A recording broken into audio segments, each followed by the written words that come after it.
Hai, jumpa lagi. Assalamualaikum warahmatullahi wabarakatuh. Salam sejahtera bagi kita semua. Om Swastiastu. Hari ini saya mau reading untuk kalian bintang Gemini. Baik, kali ini apa yang terjadi dengan pasangan atau orang yang terkoneksi denganmu atau dirimu, di mana tentang hubungan ya. Judulnya apa saya belum tahu, nanti di akhir baru saya berikan judul sesuai apa yang kelihatan atau terbaca dari energi tarot ini ya.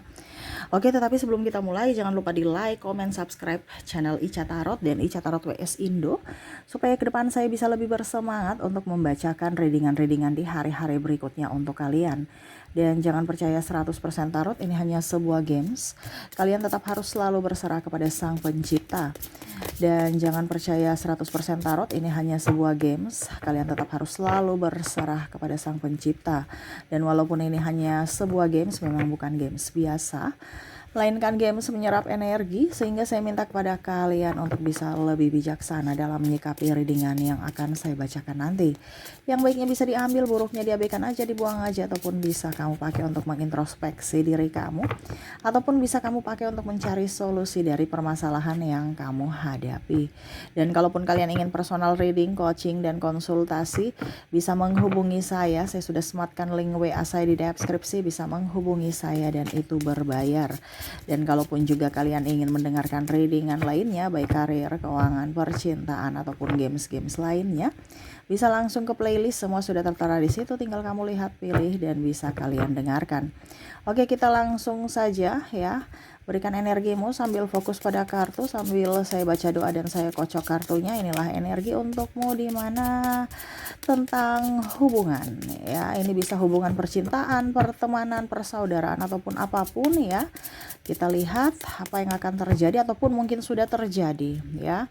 Ada King of Wands, ada Six of Swords, Knight of Cups, Page of Swords, Four of Cups, the Emperor, the Wheel of Fortune. Oke, wow, ini bicara tentang sesuatu yang disembunyikan akan ketahuan juga ya, atau sebusuk-busuknya bangkai pasti tercium juga ya.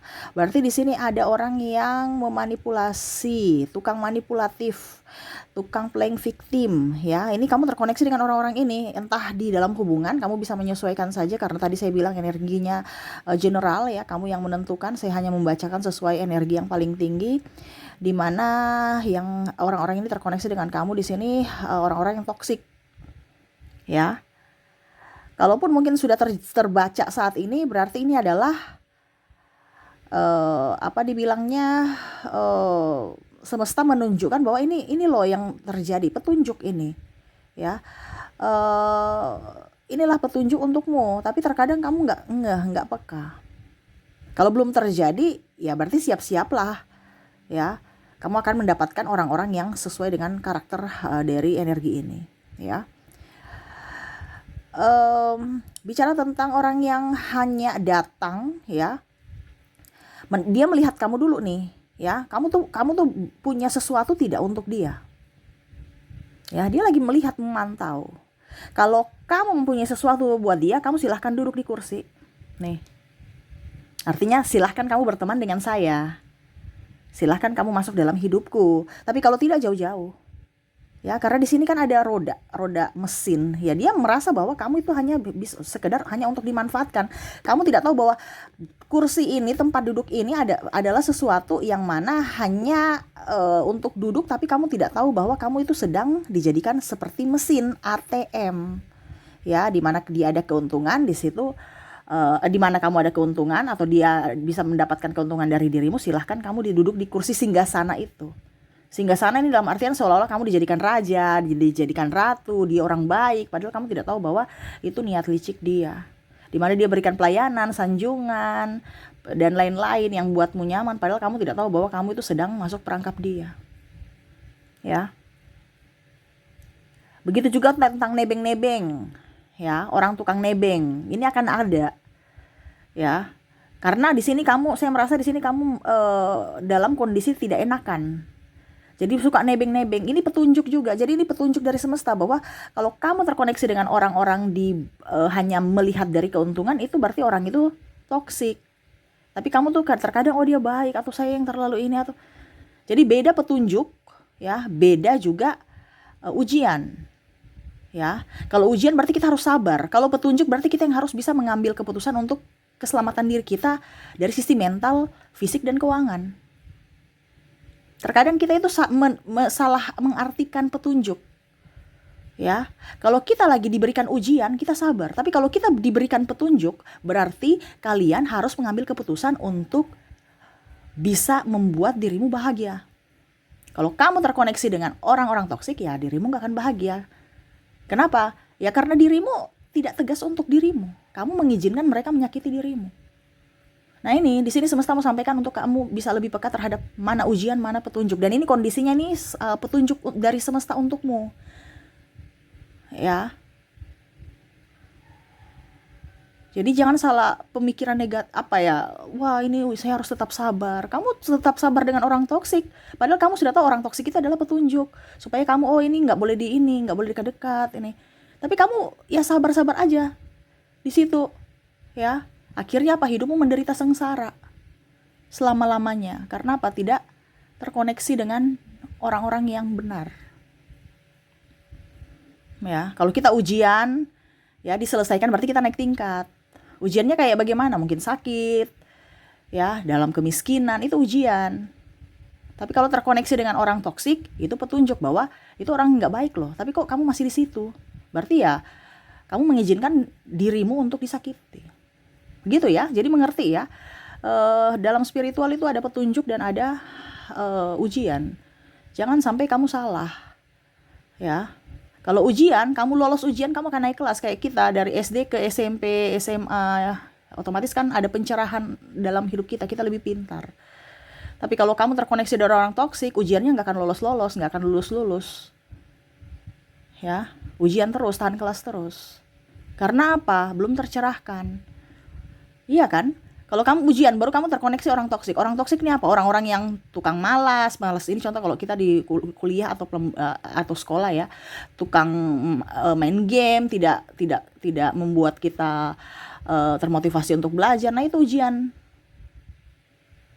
Ya, maaf, itu petunjuk bahwa orang ini tidak tepat untuk kamu. Di mana dia tidak mendukung akan ujian kamu. Tapi kalau orang yang tepat, dia akan membantumu belajar untuk bisa meloloskan kamu dari ujian itu.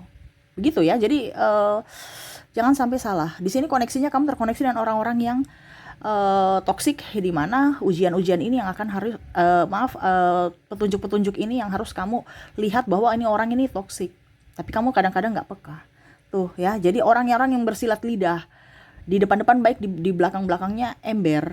Ya, cerita kesalahan kamu, kekurangan kamu, atau bahkan menjelek-jelekan kamu dan keluarga. Ya, tukang nebeng-nebeng, walaupun teman ya. Kita itu jangan berteman dengan orang yang mental miskin, nebeng aja, minta aja.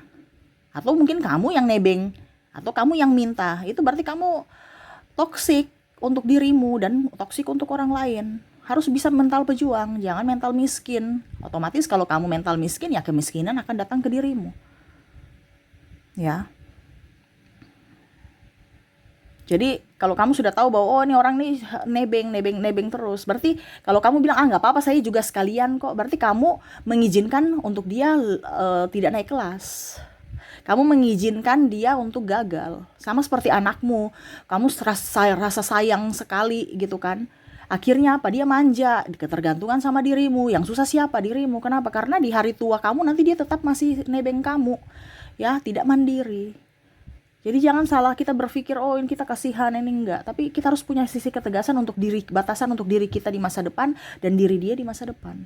Ya, tukang nebeng-nebeng itu enggak bagus. Nebeng ini, nebeng itu, pinjam ini, pinjam itu nanti menjadi kebiasaan. Ya. Kita memang punya kasih, tapi kalau kasih kita salah diartikan orang, ya, kebaikan kita disalah artikan orang, ya berbahaya untuk dirinya dan diri kita. Akan hancur di hari esok, ya. Macam contoh, pasangan ya, istrinya kerja, suaminya di rumah aja, istrinya berpikir daripada ribut, toh uang saya bisa kok untuk menghidupi keluarga, iya. Tapi itu tidak semestinya seperti gitu. Nanti akan ribut terus dan memberdayakan kemalasan suami. Walaupun kamu bisa, tetap harus suami punya tupoksi masing-masing dikerjakan, bukan terbalik.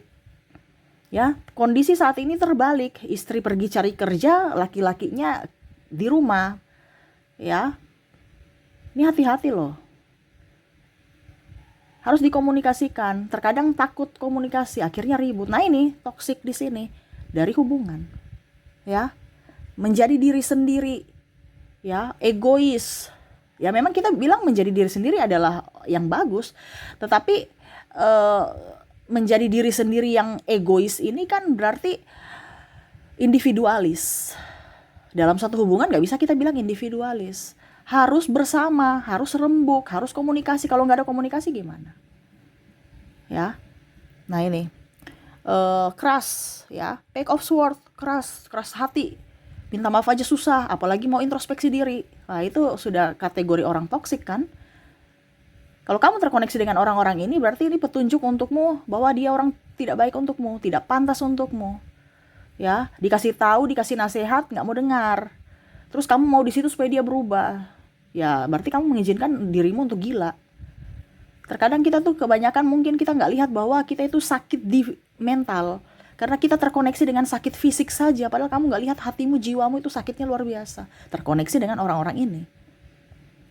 Ya, kita harus waras dulu, baru kita dapat sehatnya. Tapi kalau kita gak waras dari sisi psikologi, ya siap-siap sakit-sakitan datang. Sakit apapun, mau mah, migrain, ya, flu apa, semuanya itu dari pikiran juga. Karena hati gak bersih. Ya, tuh dengan saya lihat di sini, hubungan dari mungkin pimpinan, orang tua yang toksik. Bukan berarti orang tua saya harus bilang kamu meninggalkan kayak anak durhaka, tidak. Ya, tetapi akan lebih mengerti, oh karakter orang tua saya begini, saya nggak usah terlalu mau pusingkan. Kadang-kadang anak itu mengambil hati, akhirnya apa, pada saat usia besar bentrok dengan orang tuanya, sudah seolah-olah nggak mau mengakui orang tuanya lagi karena sudah ada luka batin. Ya, dia tetap orang tuamu walaupun salah, tetapi kamu harus tetap bisa memberikan pemaafan. Karena saya lihat di sini ada orang tua toksik, ya, membanding-bandingkan anaknya dengan anak yang lain atau orang lain, ya. Terus habis itu bicaranya kasar, ada pemukulan, ya. Nah ini, kamu sudah tahu bahwa orang tuamu keras, ya sudah, kamu kenapa ladeni atau ini, biarkan aja, nggak usah cari masalah. Kalau bisa ya kamu tetap begitu dengan kondisi tenang. Ataupun ya kalau kamu sudah kerja ya bisa kamu kos sendiri untuk ketenangan jiwa. Tetapi ingat, tetap harus berbakti, harus tetap memberikan maaf kepada orang tua. Kalau bicara tentang pasangan, ya kembali lagi kepada dirimu, harus dikomunikasikan dengan baik. Ini kan kuncinya, komunikasinya nggak ada. Ya, sama-sama egois, sama-sama keras hati. Ya. Dan harus lebih tenang. Ingat, waktu tidak akan terulang. Jadi isilah kehidupanmu untuk menjadi bahagia. Jangan sampai kamu terus-terusan stres, emosi, kasihan, waktumu terbuang hanya untuk terkoneksi dengan orang-orang yang tidak bermanfaat. Ya, bukan berarti saya bilang harus bisa ada manfaatnya orang itu, tapi setidaknya manfaat yang positif, bukan dimanfaatkan, ya, beda ya. Bermanfaat untuk kamu untuk bisa menjadi lebih baik. Kamu bisa menjadi orang yang hebat, orang yang bisa belajar, orang yang optimis. Ya, bukan terkoneksi dengan orang pemalas, pesimis, mageran. Ya, berarti kamu menyia-nyiakan waktumu. Dimana orang sekarang kondisinya sudah tua, contoh ya, kan kebanyakan seperti gitu, sudah tua baru mau mulai. Waktu muda fit-fit, tenaganya kuat, di mana? Pada saat sudah rentan baru masih mau kerja, ya percuma. Harus dari sekarang kerja, selagi masih kuat. Setelah itu menikmati hidupmu dari hasil apa yang kamu sudah kerjakan. Nah, jangan kamu habiskan uangmu hanya untuk orang yang tidak apa ya, kalau dibilang tidak menghargai kamu. Dan ini kebanyakan ada. Ya. Jadi di sini semesta mau sampaikan kepada kamu terbongkarnya topeng-topeng mereka, di mana itu adalah satu petunjuk untukmu, di mana kamu harus bisa mengambil keputusan agar hidupmu lebih baik ya. Di mana tadi saya bilang ada orang yang hanya munafik ya, baik di depan padahal sebenarnya tidak tulus kepadamu. Cerita-cerita di belakang, orang yang suka-suka nebeng ya, suka minjam, itu kurang bagus ya. Dan keras hati, egois ya, tidak mau minta maaf, tidak mau introspeksi, orang yang tadi saya bilang mulutnya kurang bagus ya, entah bergosip, entah memaki, cacian ya, ataupun ada KDRT, itu juga kurang bagus dekat-dekat kamu. Kamu yang harus bisa mengambil perlindungan Kak Ica. Tapi mereka sudah berubah ya, syukur kalau dia berubah, tapi jangan kaget kalau mereka nanti kembali lagi ya, selingkuh, apa itu semua penyakit yang akan kambuh.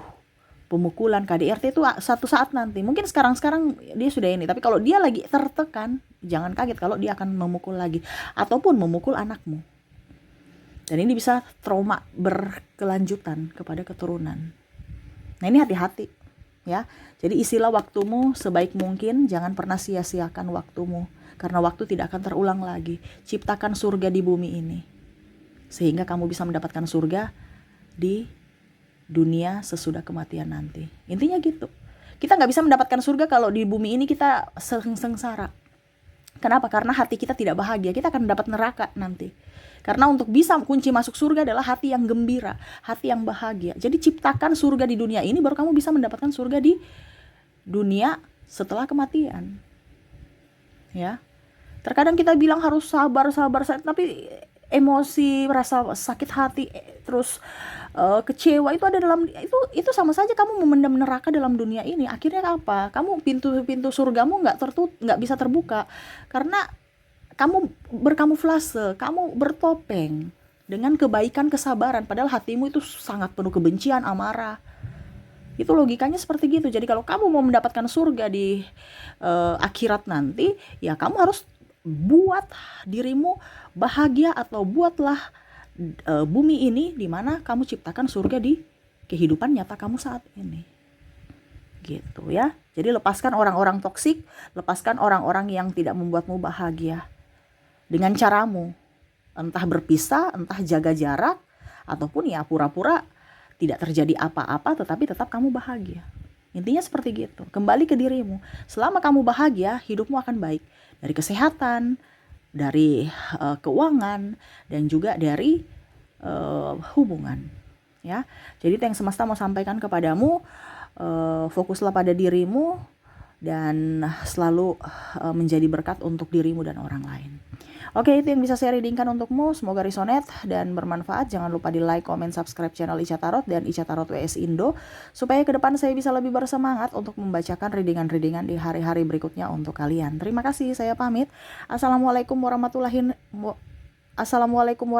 wabarakatuh. Salam sejahtera bagi kita semua. Om Swastiastu. Bye-bye.